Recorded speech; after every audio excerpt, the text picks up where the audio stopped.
Stacy Garrity is the Republican candidate for Pennsylvania Treasurer. Why are you running for re-election?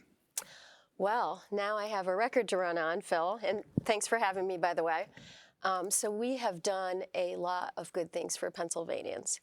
And, I travel all 67 counties every single year.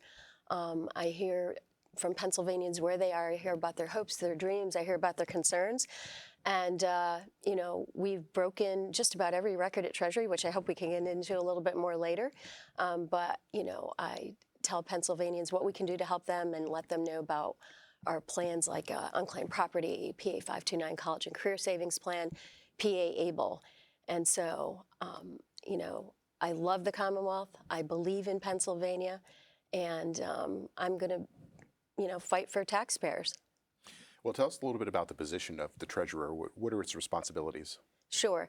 So it's a relatively small office, but we do a lot of things. So we have a staff of about just over 300 employees, and they're very diverse, as well as very diverse politically. And so Pennsylvania has a history of when row offices come in, sometimes they decimate the staff, and I don't think that's right. I didn't do that. The jobs at Treasury are very technical in nature, and we have to have very good people to fill them. And so, for example, half of my senior staff are Democrats.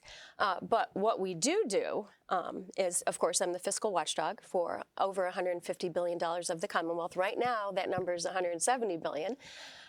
Of that amount of money, my office directly invests about $50 billion. We also examine and review every single payment that goes through, and we make every single payment. So that's about 25 million payments a year, 3 payments a second. And we also run, as I mentioned earlier, the consumer programs. So Unclaimed Property, where we've given back $700 million since I took office. PA 529 College and Career Savings Plans, which we've reduced fees to the tune of $17 million. And also PA ABLE, where assets have tripled in the last 3 years. What are the characteristics of a good treasurer? Integrity. So I usually take my Army values everywhere I go. Which is loyalty, duty, respect, service, honor, integrity, and personal courage. Well, let's talk a little bit about your background. Where did you grow up? Sure. So I grew up in Bradford County in rural Pennsylvania. And by the way, I'm the first treasurer, actually the first row office to be elected from a rural county in over 40 years. So I'm really proud to represent rural PA, as well as all PA.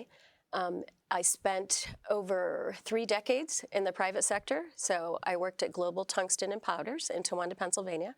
And that is the largest tungsten smelter in the Western world. Worked my way up to become one of 2 female vice presidents. And I also spent over 30 years in the Army Reserve. I deployed to Iraq 3 different times, Desert Storm, Operation Iraqi Freedom, Operation Enduring Freedom. And for your viewers that are veterans, they'll understand this. So I hit my mandatory retirement date in 2016. Had I not hit my mandatory retirement date, I would not be the state treasurer. I would still be serving because serving was and is the honor of my lifetime. Were you always interested in politics? Was this something that you had an interest in when you were a kid? When I was a kid, so fun family tradition, we were able to stay up as late as we wanted on election night, and my mom would make homemade pizza. So I've carried on that tradition. So, I would say I always had an interest in it, but I really didn't think about it till after I got out of the military. And for about a year, it was great because with the Army Reserves, I was gone like 2 to 3 weekends a month. I was gone about 70 days a year. And then in my private sector position, I was in a different country every month. And so for a year, it was great. And then I realized that I needed to serve again. And I wasn't sure how that would be because there are so many different ways to serve. I called my state rep and I said, I think I might be interested in politics. She said, you're kidding. And she had somebody call me like 2 hours later. So I sort of got pushed into it. So then I was approached to run for one of the, the statewide row offices. And at first I said, absolutely not. No way. I'm from rural Pennsylvania and I'm middle class. And they found, of course, Tim DeFore to run for Auditor General. Really couldn't find somebody to run for treasurer. Had I known then what I know now, I don't know if I would have, but it worked out great. And, I wasn't supposed to win. I beat an incumbent the first time that's happened since 1998. So every day that I wake up and have the honor to serve people, Pennsylvania is a blessing to me. Where did you go to college and what did you study? So I went to Bloomsburg University, and that's in Columbia County, and I studied finance and economics. What was interesting to you about that? Oh my gosh. Well, economics was really interesting, and I had a great professor. I think his name was Bernie Dill, who made finance so interesting. So I started off at Global Tungsten and Powders as a cost accountant, and then in a few years moved to marketing, worked myself up to be basically the vice president of marketing. Then I ended up running 2 out of 3 of our business units, and then ended up as vice president, government affairs and industry liaison. And that's when I have to say that I became interested in politics, because I wasn't sure about this position. It was a new position created for me. But what I was able to do is push some legislation, which I now call Don't Buy from the Bad Guys. But for years, the Department of Defense was importing tungsten from China. And they were incorporating it into our munitions. And so forever I was saying, buy America, buy America, buy America, no interest. And so I saw some legislation that was going to be introduced in the National Defense Authorization Act, and it was all around rare earths, Phil. And so I said, oh my gosh, we could add tungsten to that. And they said, oh, we don't have time. This is, you'd have to be in DC on Monday. I said, I'll be there. So we added tungsten, and it became law. And so now you can buy from anywhere you want, except from China, Russia, North Korea, Iran. Hence, don't buy from the bad guys. You mentioned your military career. At what Yes. point did you decide you wanted to serve in the military? You know what? I was kind of tricked into that by my dad. So on a weekend coming home, I walk into the house, and there was an Army recruiter sitting at our couch. And so, I talked to him, and I thought, maybe I'll join ROTC. So that's what I ended up doing. I joined ROTC, and then I thought I would just serve a few years, 4 and 2, fulfill that commitment and get out. And then 9/11 happened, and I could just never bring myself to get out. And like I said, had I not hit that mandatory retirement day, I would still be serving. What was your career field? Military police, assist, protect, defend. Did you like to be an MP? I did. Now, I'll tell you why I liked it, because our mission was the bad guys, not the good guys. So we did detention operations, and that was actually all 3 deployments. Now, a lot of military police don't care for detention operations, but I did. I liked it very much. So the last deployment, which was in 2008, 2009, I was acting battalion commander at Camp Bucca in southern Iraq. We had 7,000 detainees, and I had 1,200 soldiers under my command. We were the very first internment facility to have 0 abuse allegations and 0 escape attempts. How do you balance having a life and a career in the reserves while at the same time having a civilian career? 24/7. It was pretty challenging because I had a very challenging private sector position. A lot of people, they'll balance it by having, depending on what they're doing in their career field, they'll put more emphasis on the other. But I got a huge promotion in my civilian side. At the same time, I became battalion commander. And as battalion commander, 744th Military Police Battalion in Bethlehem, Pennsylvania, and I had just under 1,000 soldiers. So it was pretty tricky. It was like 24/7. My second weekend home after I retired in June of 2016, my husband looked at me and said, don't you have somewhere you have to be? And I said, no, isn't this great? So his golf handicap suffered a little bit, but now it's the lowest it's ever been. What do you learn about leadership by being an officer in the military? Don't expect anybody to do anything that you're not willing to do yourself. Always lead from the front. And you always have to do the right thing 24/7, especially when no one's looking. So you have a civilian career where you work your way up to be the vice president. You have a military career, you're a battalion commander. How does that inform your performance as treasurer? Oh gosh, you know what? Just like I said, those Army values of loyalty, duty, respect, service, honor, integrity, personal courage. I mean, I still live those 24/7, and so everything I do, I don't even think the lines are even blurred. But basically, I'm here, my only ambition is to serve. And so I'm here to help every single Pennsylvanian,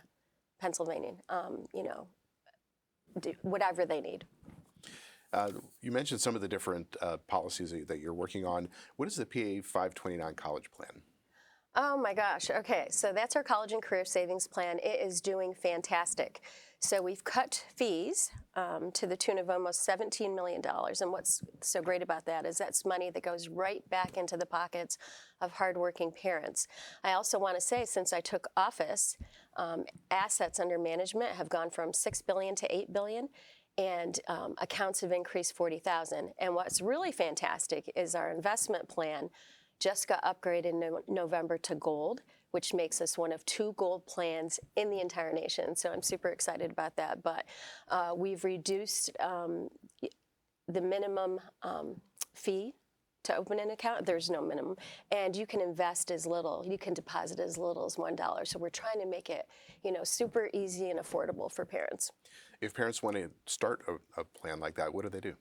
They just go to pa529.com, or they can call the office. We have a fantastic call center. It's really easy. We've upgraded the website. We've really made it very easy for people to start a college and career savings plan. How important has transparency been for your office? Oh my gosh, transparency is incredibly important. So we've added a lot. So we have a transparency portal, basically. That's won a lot of awards. So we've added details around Ledger 5. So Ledger 5 is when Harrisburg spends money that wasn't appropriated before nobody saw that. And so now you can look right on our website, and you can go to Ledger 5 and you can see exactly what's being spent that wasn't appropriated. Also, we've added real-time data at the county level for all of our consumer programs, so you can look and see how every county is doing as far as us returning unclaimed property, the PA 529, PA ABLE. You can look and see where our state stacks up as far as in other states in important metrics, and you can also see our revenues on a daily basis and compare them to last year as well as spending. And we never had that before. Talk about how you're campaigning. Are you traveling around the state? Well, I always travel around the state anyway, so I go to all 67 counties every single year. And I was going to do that one year, but this is my 4th year doing it. I'm on County 60. Most counties I go to several times. So usually it's mainly official events during the day, and then I'll do some, campaigning on the weekends and in the evenings, during the evenings. So as you're talking to people, what are they telling you? What are their concerns? Kitchen table things. They're worried about inflation. They're worried about borders. They're worried about crime. That's what they're worried about. And yeah, I mean, the things that you hear on the news, it's pretty typical for Pennsylvania. Really, no matter which county I'm in. Now, you've also involved in a program called PA Money Match. Tell us a little bit about that. Oh, I would love to tell you about that. I'm so excited about that. So that's part of unclaimed property. So for unclaimed property, we have done amazing. So we hit a new record last year of the amount of money ever given back by any treasurer, so $274 million. And so Pennsylvania Money Match will allow us, first time ever, starting in 2025, to be able to proactively give back up to $500. And so that's really going to help people, because right now you have to go in and apply for it. And so we do a lot of things to advertise. We have a lot of events. I had 3 with Good Morning America, which were super fun, to highlight that 1 out of 10 Pennsylvanians has unclaimed property. And the issue is most people don't know they have it. And so this will allow me to proactively give the money back. And you know what? In these high inflationary times, a little bit of money can go a long ways to help families that might be struggling. How does something become unclaimed property? Is it left somewhere? Where does it come from? Oh my gosh. So after 3 years of dormancy, by statute, financial institutions, businesses have to sheet it to the state. And so unclaimed property can be things like dormant bank accounts, uncashed checks, rebates. It could be even stocks and bonds, old insurance policies. And if people want to check to see whether they have some unclaimed property, how do they do it? Oh, it is so easy, Phil. You just go to patreasury.gov/unclaimed property. We upgraded for the first time in 15 years the system, so it's super easy. You go to search, and then you type in your name, If you want to narrow the search, you can put in your address, you can put in your zip code, and then you hit search now. And you can search for your family, you can search for your friends, and I guarantee you that people will say to me, "Oh, there's no way I have unclaimed property," and I said, "Well, let's look," and they have it. Now, you were involved in a Supreme Court case that dealt with Delaware and unclaimed property. Tell us about that. Yes, so it was a MoneyGram case, and so basically any uncashed checks from MoneyGram were going to Delaware because they were incorporated in Delaware. So that was how Delaware actually was funding some of their budget for many, many years. So of course, we would like to bring it back to Pennsylvania in order to return it to its rightful owners. And so, it went all the way up to the Supreme Court and we won. What is the PA ABLE program? Oh, I love PA ABLE. So ABLE stands for Achieving a Better Life Experience. So it's our program for people with disabilities. And it's wonderful. It's only about 7 years old, but we just surpassed 134 million, over 9,900 accounts. And we're part of a 19-state ABLE alliance. And we are by far the largest in that 19 states. We have about 25% of the assets under management. So what PA ABLE does, it allows people with disabilities to save their own money without risking, any like federal entitlements like SSI, which before PA ABLE, that was absolutely impossible. And it is tremendously bipartisan. So the federal law was sponsored by Senator Bob Casey, and the enabling legislation for the state was by Senator Lisa Baker. So very bipartisan. I have worked very closely with Bob Casey on ABLE. So we recently, at the federal side, they passed the ABLE Age Adjustment Act. And so I basically called every congressional delegate to get them to co-sponsor that legislation. And I'm very proud to say that Pennsylvania had more sponsors than any state in the nation. And so what the ABLE Age Adjustment Act will do right now, to qualify for ABLE, you would have had to have the onset of your disability occur before the age of 26. This moves it up to 46. And why that's so important is it will allow 6 million more Americans, including 1 million veterans, to be eligible for PA ABLE. And of course, as a veteran, that is very near and dear to my heart because a lot of veterans, my friends, were injured defending America after the age of 26. And they absolutely deserve this benefit. Now, one of the perennial topics is the rainy day fund and how much money is in it and whether there's enough money in it. How is that? Where are we right now? Are we in a good position with that? And what happens? What is that money being used for when it's not being spent? Okay, so the rainy day fund, when I took office, we had enough money in the rainy day fund to run the state for less than 48 hours, which was, a little crazy. So right now, we just had another deposit to the tune of $737 million. So now we were over $7 billion, which is enough to run the state for around 54 days. So it's actually above the median average. So something we've done with this rainy day fund is we created another investment tool so that we could earn more money. And I'm proud to say that since that happened, we have earned $50 million more than the old investment methodology.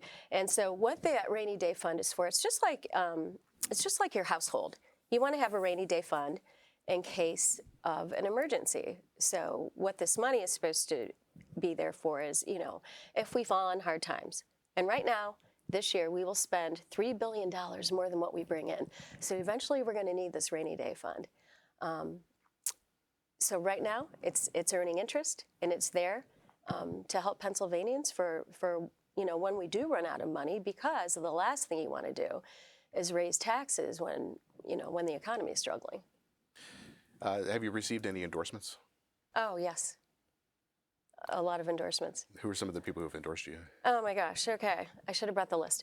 The FOP, the State Troopers Association, the corrections officers, about 8 of the building trades in the West. Actually, the Southeast Philly building trades, which is fantastic. I don't know when they've endorsed a Republican. And then, of course, all the legislators and, just about everybody. If you're reelected, what are your key priorities? Oh, my gosh. So implementing Money Match, which I'm super excited about. And then I created an outreach team. So right now we have people in all four corners and in the middle of the state. And what they do is they go to senior expos, they go to community events, they go to fairs, and what their whole purpose is to do is to help Pennsylvanians, look to see if they have unclaimed property, tell them about the PA 529, tell them about PA Able. So we've done really, really well. I can't wait to see what we do in the next 4 years. And also, I want to continue to work in a very bipartisan manner. So I have worked with legislators on both sides of the aisle. I worked with Representative Ryan Bizzarro on Pennsylvania Money Match, who used to be my opponent, and worked with Governor Shapiro to get it signed into law. Also, this is interesting, also there's a new tax credit that just got signed into law, which was very bipartisan, which will allow a tax credit to employers who contribute to an employee's PA 529 or PA Able account. So I'm really excited about that. It was tremendously bipartisan. I mentioned I've worked with Senator Bob Casey on Able. We've done a number of events together because we both have a passion for helping people with disabilities. And in fact, we both kicked off the Special Olympics at Seven Springs. And so I want to continue to do that.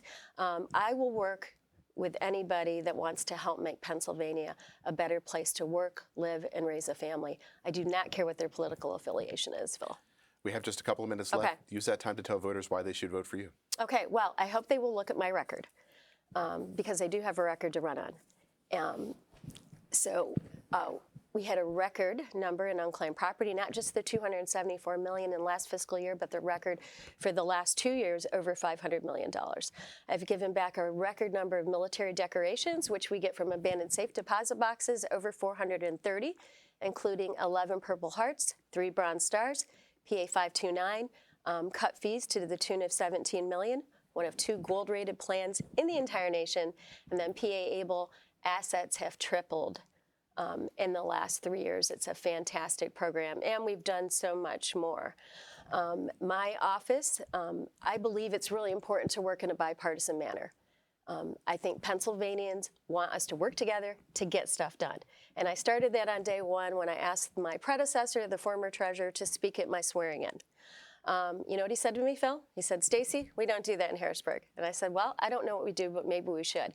So he said, "Well, you might be pressured to change your mind." I said, "You don't know me, but I won't be changing my mind." And so it started out with him speaking at the swearing-in ceremony. My family, my relatives, they loved it.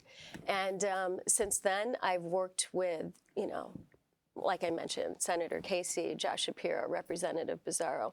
And if you want to see other bipartisan things that we've done, they're all on my press releases where I've worked with so many legislators around unclaimed property events and helping parents save for education and so much more. We've been speaking with Stacy Garrity, the Republican candidate for Pennsylvania Treasurer. Thank you for joining me. Thank you for having me.